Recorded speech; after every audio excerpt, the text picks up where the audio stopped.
পশ্চিম বাংলায় সম্পৃক্ত করা বা সামগ্রা লাগানোর উদ্দেশ্যে নতুন একটা ব্যাটসম্যান হিসাবে উষ্ণ অভ্যর্থনার সাথে পশ্চিম বাংলার মাটিতে নামানো হলো। তার নাম হলো তসলিমা নাসরিন। হ্যাঁ, পশ্চিমবঙ্গের বিজেপি সরকার অনেক চেষ্টা করেও মুসলমানদের ধৈর্যকে ভাঙতে পারেননি। তারা চাই পশ্চিমবঙ্গের মাটিতে একটা হিন্দু মুসলিম বা অশান্তি সৃষ্টি হোক, তাতে মুসলমান যাবে এবং মুসলমান সম্প্রদায়কে তাদের এক কোণে ঠেসে দেওয়া যাবে। কিন্তু প্রতিটা পদে তাদের নিজেদের ব্যাটসম্যানরা হার মেনে গেছে। তাই নতুন করে তসলিমা নাসরিনের মতো সাম্প্রদায়িক ব্যাটসম্যানকে উষ্ণ অভ্যর্থনার সাথে বাংলার মাটিতে নামানো হলো, এটাই বাস্তব।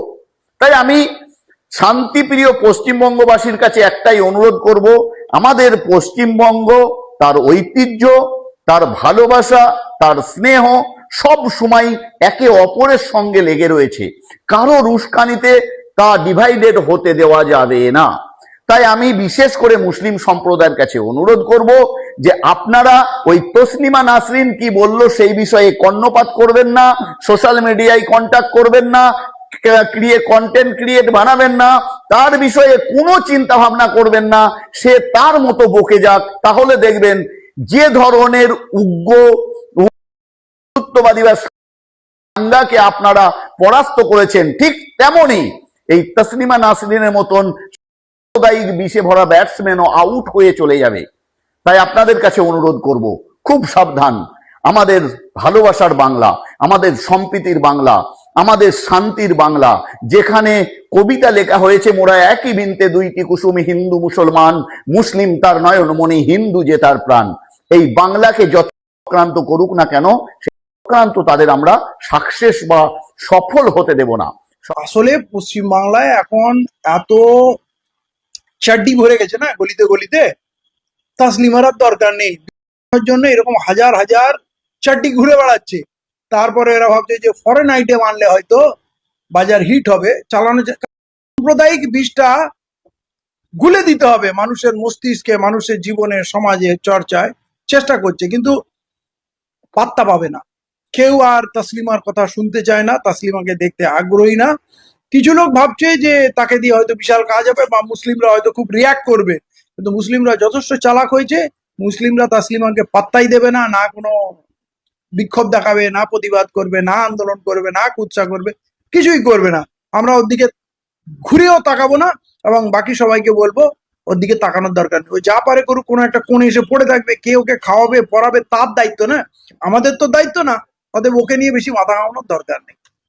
পশ্চিমবঙ্গের বর্তমান মুখ্যমন্ত্রীর প্রতিটা বিবৃতি থেকে এবং গতকালকের একটা ভাষণ থেকে এটাই প্রমাণিত হয় যে উনি মুখ্যমন্ত্রী হয়েছেন কেবলমাত্র মুসলিম সম্প্রদায় শুনে পাঠিয়ে দেওয়ার জন্য। হ্যাঁ, উনি এই ভাষণে বলছেন যে উনি মুখ্যমন্ত্রী হয়ে চেষ্টা করেছেন বা করেছেন ধর্মের নামে গোমাতা বন্ধ করেছেন। আমি আপনাকে বলি হুজুর, ধর্মের হত্যা বন্ধ করেছেন, কিন্তু ব্যবসার নামে হত্যা তো বন্ধ করতে পারেননি। আসলে ওই ভোটের আগে আপনি যাকে বাবা বলেছিলেন, বাবা বকবে নাকি? এই কারণেই বলছি, ভারতবর্ষ বর্তমানে বিফ এক্সপোর্টে দ্বিতীয় স্থানে রয়েছে। মানে গোমাতার মাংস রপ্তানিতে দ্বিতীয় স্থানে রয়েছে। তাহলে সেটা বন্ধ করতে পারবেন না, কারণ তাহলে বাবা হয়তো বকবে, তাই না? নাম্বার 2, উনি বলছেন যে সাউন্ড পলিউশন, শব্দ দূষণ বন্ধ করেছেন। ভেরি গুড, কিন্তু মনে রাখবেন শুধুমাত্র মাইকের আজানের সাউন্ড বন্ধ করলে শব্দ দূষণ বন্ধ হয় না। শব্দ দূষণ বন্ধ তখন হবে যখন দেখব দুর্গাপুজো, কালী পুজো, ঝাপান, ডিজে, এই সমস্ত সাউন্ডগুলো আপনি বন্ধ করতে পারবেন, তখন ভাববো যে আপনি ঠিক করেছেন। নাম্বার 3, উনি বলছেন যে মহরমের নামে রাস্তায় নিয়ে বেরোনো উনি বন্ধ করে দিয়েছেন। মনে হচ্ছে যেন উনি এই সমস্ত কাজের জন্যই মুখ্যমন্ত্রী হয়েছে। তাই বলি মহাশয়, মনে রাখবেন রামনবমীর দিনটাও সেখানে যেন রাস্তায় বাড়িয়ে হাঙ্গামা না হয়, তাহলে কিন্তু আপনার কথাটা আপনার উপরেই ভারী পড়ে যাবে।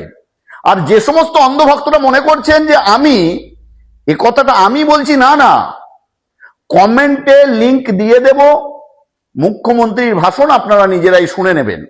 আর একটা কথা বলি সাধারণ মানুষের জন্য বা আমার বন্ধুদের জন্য, যদি ওপেন সবাই মুখ্যমন্ত্রী এসব কথা বলতে ভয় না খান, তাহলে আপনারা কেন শেয়ার করতে বা কমেন্ট করতে ভয় খাচ্ছেন? ভয় খাবার কিছু নয়। গণতান্ত্রিক পদ্ধতিতে আন্দোলন করা আমাদের বা আপনাদের সকলের মৌলিক অধিকার রয়েছে। তাই আমার এই পেজকে বেশি বেশি করে ফলো করুন এবং বেশি বেশি করে শেয়ার করুন। ভয় খাওয়ার কোনো প্রশ্নই আসে না। দেখে যা সনাতনীর ক্ষমতা। বলি মিষ্টি সোনা টুম্পা প্রতিবাদী বোন আমার, তোমাকে বলছি টুম্পা প্রতিবাদী, তোমাকে বলছি বোন মিষ্টি সোনা আমার। তুমি প্রতিবাদ করছো, করো, তোমার প্রতিবাদ আমার খুব ভালো লাগে।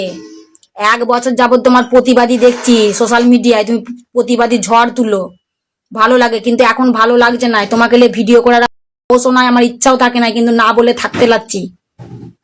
কারণ তুমি হিন্দু মুসলিম লাগিয়ে দিচ্ছ, তুমি হিন্দু মুসলিমের লাগিয়ে দিচ্ছ। আমরা কোন রাজ্যে বাস করি? আমরা একই রাজ্যে সবাই তো মিলেমিশে বাস করি নাকি? কবি নজরুল ইসলামের কবিতাটি কি বলেছিল? যে একই বৃন্দের 2টি কুসুম, হিন্দু মুসলমান, মুসলিম তার নয়নমণি, হিন্দু তাহার প্রাণ। তুমি অত বড় একটা কবিকেও তো হার মানিয়ে দিচ্ছ, নিজের স্বার্থে প্রতিবাদ করছো। তুমি জানো এক এক জায়গায় এক এক এলাকায় হিন্দু মুসলিম মিলেমিশে ভাই ভাই হিসাবে থাকে, বিপদে আপদে তারা সবাই সবার জন্য মানে পাশে দাঁড়ায়। তুমি তাদের মধ্যেও তো একটা হিংসা তো তৈরি করে দিচ্ছ, দূরত্ব তৈরি করে দিচ্ছ। তুমি তো যাতে যাতে হিন্দু মুসলিমের দাঙ্গা লাগিয়ে দিচ্ছ। তুমি যদি মানে সনাতনী যে ধর্মে মানুষ জন্ম নেক, অন্য ধর্মটাকে নিন্দে করা, অন্য ধর্মের মানুষটাকে নিন্দে করা মানে তো আমার নিজের ধর্মটাকেও ছোট করা হচ্ছে নাকি? ভগবান যাকে যার ভালো লেগেছে মানে মানুষকে তাকে সেই ধর্মে পাঠিয়েছে। তুমি হিন্দু মুসলিম করে কি তুমি এগুলো শুরু করেছো? হ্যাঁ, তোমাকে নিয়ে বাপু ভিডিও বানানোর আমার ইচ্ছা থাকে নাই, কিন্তু সহ্য হয় নাই। তোমার ভিডিও গুলো দেখে খারাপ লাগছে যে না হিন্দু মুসলিমের দাগ লাগিয়ে দিবে তো হ্যাঁ, কিছু বলি নাই এতদিন ওর ভিডিও দেখি। তারপরে কিছুদিন আগে ওই অন্নপূর্ণা ভান্ডারের কি প্রতিবাদ করাচ্ছি রে? হ্যাঁ, তুমি তো জোর করে তুমি যা খুশি বলছো, গায়ের জোরে নিজের স্বার্থে, ওগুলো প্রতিবাদ বলে? অন্নপূর্ণা ভান্ডারের জন্য মেয়েরা এত ছুটছে ভুগছে, তার জন্য সোশ্যাল মিডিয়ায় এত কিছু মানুষ মানে বলছে বলে ভিডিওয়। তুমি তখন কি বললে? যে যেসব মেয়েদের অন্নপূর্ণা ভান্ডার দিলে এত সমস্যা, এত ফর্ম ফিল আপ করার সমস্যা, তাদের অন্নপূর্ণা ভান্ডার ফর্ম ফিল আপ করার দরকার নাই, অন্নপূর্ণা ভান্ডারে টাকা লিয়ার দরকার নাই। আমি ফিল আপ করি নাই ফর্ম, আমার টাকা দরকার নাই। তোমার টাকা না দরকার থাকতে পারে, তোমার টাকার অভাব নাই, কিন্তু আমাদের মতন সাধারণ মানুষের, গরিব মানুষের টাকার প্রয়োজন। আগে সরকারও ভাতা যেমন যেমন হোক দিয়েছে, 1000 টাকা শুরু করে দিয়েছিল, তাহলে এই সরকারও দিবে বলেছিল, দিচ্ছেও। যে যাকে যেমন পাচ্ছে দিচ্ছে, যারা পায় নাই তারা প্রতিবাদ করবে নাই? যারা পায় না তারা প্রতিবাদ করলে বলে তুমি ওই কথাটা তুমি বললে, তো ওটা তোমার বলা একটা প্রতিবাদ হলো? ওটা তোমার প্রতিবাদ হলো? হ্যাঁ, তুমি যে প্রতিবাদী ঝড় দিলে, তুমি যে অগ্নিকোণ একটা প্রতিবাদ হচ্ছে, তুমি তোমার স্বার্থে প্রতিবাদ করছো আর হিন্দু দাঙ্গা লাগিয়ে দিচ্ছ।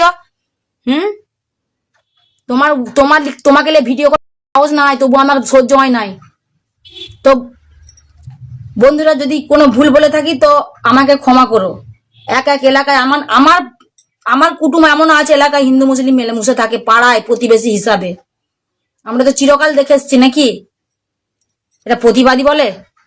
চলো যাক, আজকে শুরু করা যাক কালো টুম্পাকে নিয়ে। সোশ্যাল মিডিয়ায় এর নাম রেখেছে নাকি কালো টুম্পা। কালো টুম্পা এর নামটা মানায়নি, এর নামটা রাখতে হতো ছাগল। কারণ মাঠে ঘাটে ছাগল বাঁধলে সবসময় ভ্যা ভ্যা ভ্যা ভ্যা করতে থাকে, ঠিক সেই রকমই সোশ্যাল মিডিয়া খুললেই এই খালি ভ্যা ভ্যা ভ্যা ভ্যা করতে থাকে ছাগলের মতো। তো আজ থেকে আমি টুম্পার নাম রাখলাম ছাগল। কারণ ছাগলটা দেখতে আগে কি বলতো, আয় তৃণমূল দেখে যা সনাতনের ক্ষমতা। এখন কি বলছে জানেন? এখন বলছে কি, দেখে যা সনাতনের ক্ষমতা। আচ্ছা, তুই খালি হিন্দু মুসলমান নিয়ে লাগানোর জন্য কেন দাঁড়িয়ে থাকিস রে? তোর কি মুখে কোনো ভালো কথা নেই? শুক্রবারই মুসলমানদের নাম যে রেখেছিস তুই, শুক্রবারটা খালি মুসলমানের জন্য না। তোদের কি দেবতা শুক্রবারে জন্ম হয়নি? শুক্রবারে তোরা পূজা করিস না? আগে ভালো করে গীতা পাঠ করে দেখবি, কারণ আমি মুসলমান, আমি জানি তোদের শুক্রবারে পূজা আছে। খালি আমরা যে জুম্মা পড়ি শুক্রবারে সেটা না, তোদেরও দেবতার পূজা করে শুক্রবারে। তুই যদি সত্যিকারই সনাতন হয়ে থাকিস তাহলে তুই অবশ্যই এটা জানবি তো শুক্রবারে তোদেরও পূজা হয়। খালি শুক্রবারই মানুষের মুসলমানদের নাম রেখে দিয়েছিস। এই কালো, তোকে বলছি আমি, এইসব বন্ধ কর এখন, ভালো কিছু নিয়ে কর। তোর নাম নাকি বলে প্রতিবাদী টুম্পা রেখেছিস, প্রতিবাদ বলে একে ছাগলের মতো মেয়াও মেয়াও মেয়াও মেয়াও করা সোশ্যাল মিডিয়াতে বলে।